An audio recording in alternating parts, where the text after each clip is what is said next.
invitados. Es un gran placer. Yo y Aneska hemos intentado de alguna forma coordinar nuestras ponencias.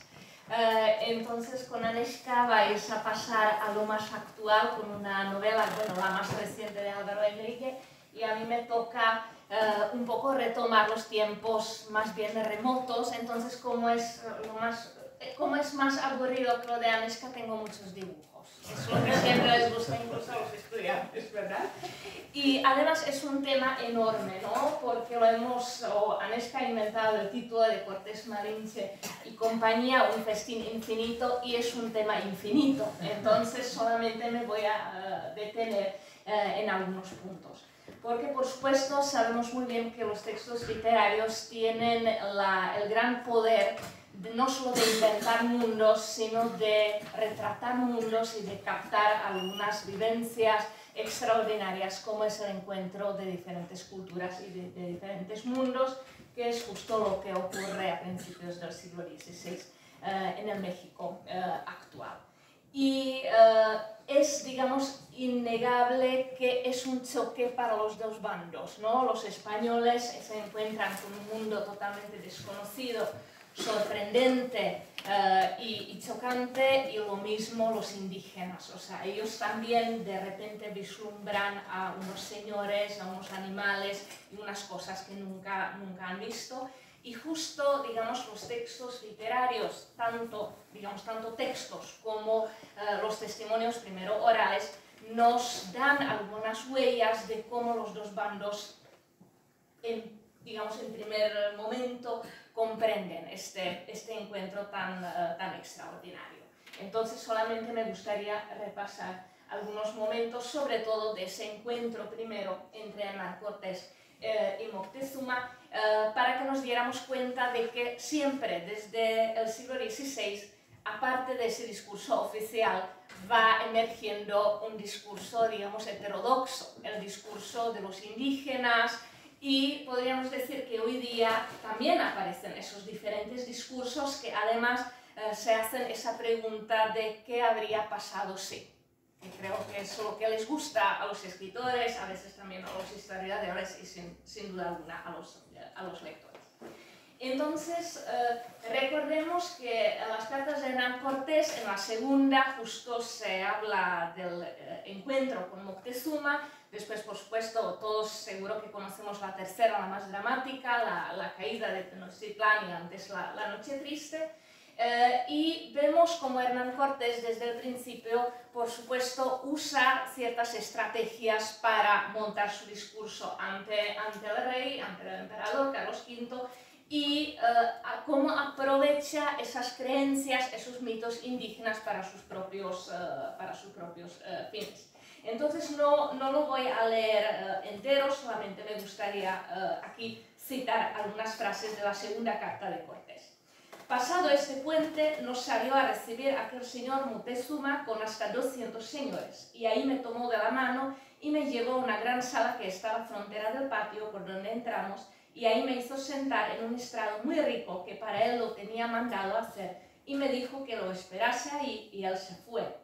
Y dende a poco rato, ya que toda la gente de mi compañía estaba aposentada, volvió con muchas y diversas joyas de oro, plata, plumajes, hasta 5 y 6 mil piezas de ropa de algodón, y propuso de esta manera: muchos días ha que por nuestras escrituras tenemos de nuestros antepasados noticia, y yo ni todos los que en esta tierra habitamos no somos naturales de ella, sino extranjeros, y venidos a ella de partes muy extrañas, y tenemos asimismo que a estas partes trajo nuestra generación un señor cuyos vasallos todos eran, el cual se volvió a su naturaleza. Lo dejo aquí. Entonces es lo que, por supuesto, Cortés le pone en boca a Moctezuma. Nosotros los indios también somos extraños y esperamos a ese señor que va a venir, y después, por supuesto, llega a la conclusión de que es Cortés, los españoles. Y leo las últimas dos líneas, que es la respuesta de Cortés. Yo le respondí a todo lo que me dijo, satisfaciendo a aquello que me pareció que convenía, en especial en hacerle creer que vuestra majestad era a quien ellos esperaban. Y es la famosa historia, ¿no?, de cómo se aprovechan esas creencias y esos mitos de los aztecas. Bueno, pero aparte de esto también disponemos de recuerdos y opiniones sobre la conquista de parte de los indios, por supuesto, o valiéndose de sus antiguas formas de escritura, acompañada con dibujos o pinturas, o usando ya el alfabeto europeo, porque por ejemplo ya desde el año 1524 había una escuela en Texcoco donde los indígenas ya aprendían a escribir y a usar el alfabeto europeo para su lengua náhuatl. Además, y perdón, aquí siempre pasa algo con la técnica, se me saltaron las líneas, pero yo creo que me vais a perdonar. También tenemos unos testimonios muy especiales, que son los llamados cantos tristes. Y los cantos tristes a lo mejor son lo más expresivo de estos testimonios, porque son testimonios del fin de un mundo, del mundo de los aztecas. Como ellos, primero por supuesto en tradición oral y después de forma ya escrita, expresa esa ruptura, esa caída, esa liquidación de un mundo y la entrada de un mundo nuevo. Entonces me gustaría leer solamente las primeras líneas. En los caminos yacen dardos rotos, los cabellos están esparcidos, destechadas están las casas, enrojecidos tienen sus muros, gusanos pululan por calles y plazas, y en las paredes están salpicados los sesos. Rojas están las aguas, están como teñidas, y cuando las bebimos es como si bebiéramos agua de salitre. Y continúa este autor anónimo con otros versos que realmente creo que son un testimonio desgarrador de esos sentimientos de principios del siglo XVI. Por supuesto, lo que más se vincula a nuestro tema son algunas crónicas. La crónica mexicana escrita por un indígena, Hernando Alvarado Tezozomoc, hacia el año 1598, donde él justo nos da testimonio de esos primeros momentos cuando Moctezuma se entera de que algo raro está pasando, de que han venido algunas personas desconocidas, y esta es la primera reacción que nos capta Hernando Alvarado Tezozomoc. Algunos mayordomos trajeron algunos de los cuales venidos, y dado aviso de ello a Moctezuma, traídos ante él, entraron e hincaron una rodilla en el suelo, le hicieron gran reverencia y él les dijo: ¿habéis visto algunas cosas en los cielos o en la tierra, en las cuevas, lagos de agua honda, ojos, puentes o manantiales de agua, algunas voces como de mujer dolorida o de hombres, visiones, fantasmas u otras cosas de estas? Fin de cita. Entonces, este discurso de preguntas, de incertidumbre, es la que le pone en boca a Moctezuma este autor indígena. Por supuesto, otro gran testimonio es el famoso Códice Florentino de Bernardo de Sahagún, que además ahora se puede ver de forma digital en una página web magnífica con todos los dibujos. Sabemos que Bernardino de Sahagún se basa en los testimonios de muchísimos indígenas en su momento, y ahí tenemos toda una serie de descripciones de esa venida de los españoles y sobre todo ese choque de culturas. Tampoco lo voy a leer entero, pero aquí tenemos ese testimonio de la sorpresa de los indígenas, ¿no? Que ven las armas de hierro, ven animales que son los caballos que nunca antes han visto. Entonces dice en el segundo párrafo: los soportan en sus lomos sus venados, tan altos están como los techos. Habla de la vestimenta, ¿no? Por todas partes vienen envueltos sus cuerpos. Habla de sus perros, que son enormes. Habla de sus panzas, habla de su pelo, de todo lo que es muy diferente a lo que los indígenas habían visto hasta ese momento. Y termina, leo la última frase: cuando hubo oído todo esto, Moctezuma se llenó de gran temor, y como se le amorteció el corazón, se le encogió el corazón, se le abatió con la angustia. O sea, no todo es como, muy bien viene ese señor que se fue, más bien tenemos un testimonio de miedo y de choque. En cuanto a los testimonios pictóricos, esto es del Códice Florentino. Aquí tenemos a Marinche, de la cual hablaré en un momento, en el centro. pero también me gustaría solamente mencionar el lienzo de Tlaxcala, donde también tenemos como un testimonio pictórico de estos primeros encuentros. No sé si se ve bien, en la segunda lámina también tenemos a Malinche como ya la figura de la intérprete.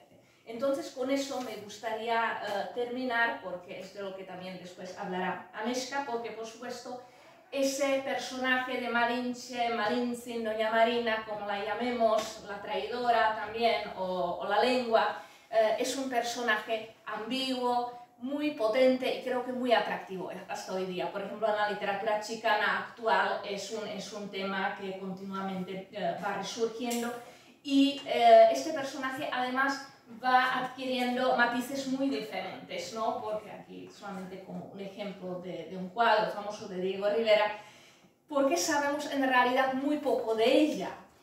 Y en las crónicas del siglo XVI se la menciona muy poco. Hay unos cuantos dibujos, Bernal Díaz del Castillo habla un poco de ella, aquí hay una cita, pero son conjeturas. Entonces, por eso ella también se presta a una cantidad interminable de interpretaciones y de posibilidades de comprender su destino. Lo que creo que es interesante es que después de las primeras crónicas hay un gran vacío, cuando Malinche o Doña Marina, como la llamemos, no figura en la literatura colonial. Eso cambia en el siglo XIX, cuando surge el Estado Independiente de México y, por supuesto, se va construyendo la identidad, se va construyendo la literatura mexicana y se va reinterpretando el pasado, ¿no? Ya no el colonial español, sino el nuevo mexicano. Entonces aquí solamente unos ejemplos de algunas novelas donde se plasma ese encuentro de los indígenas con los españoles. Muchas veces se critica mucho el papel de los españoles porque justo hay que destacar lo mexicano y también entra el personaje de Malinche. La primera, Xicotenacatl, es una novela además anónima de principios del siglo XIX. Después, por ejemplo, Los mártires de la náhuatl. Y para los amantes de la literatura mexicana, dos novelas del abuelo de Octavio Paz, que publica estas novelas, muchas más, pero en estas Amor y Suplicio y Doña Marina, justo Malinche y su relación con Cortés están, digamos, en el centro, de una forma bastante romántica. Creo que ya el título Amor y Suplicio es elocuente y el autor habla sobre todo de un amor enorme que Doña Marina siente por Hernán y es como casi una telenovela. Entonces me ha parecido interesante recordar, porque por supuesto Octavio Paz también retoma el tema de Malinche, aunque ya desde otra perspectiva. Y para terminar, solamente como un ejemplo, hay muchísimos cuadros, algunos ya del siglo XX, pero muchos van surgiendo ahora, de Malinche, y veis que realmente se la puede ver en diferentes contextos. Por supuesto, los muralistas, no solo Rivera, también José Clemente Orozco, se vuelven sobre este tema, Cortés y la Malinche, y muchas otras representaciones. Creo que algunas muy interesantes. Me gusta sobre todo esa última imagen, ¿no? Mitad calavera, mitad mujer, entonces hay de todo. Realmente es un tema inagotable, entonces yo creo que con esto termino y dejo la palabra a Aneska. Gracias.